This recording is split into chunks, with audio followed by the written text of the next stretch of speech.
Hey guys, got a 2009 Impala.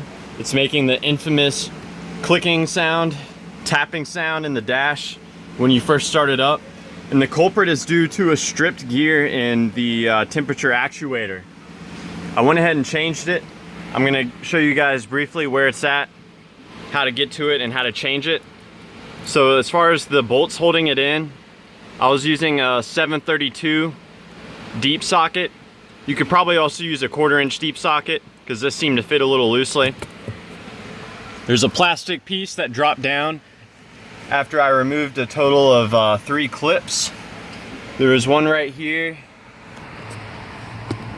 one right there, and there was one more further back here somewhere. I think it may have been up there.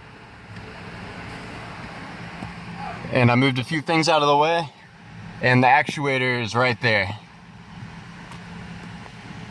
So it's retained by a bolt at the top, a bolt at the bottom, and there's a connector at the very top.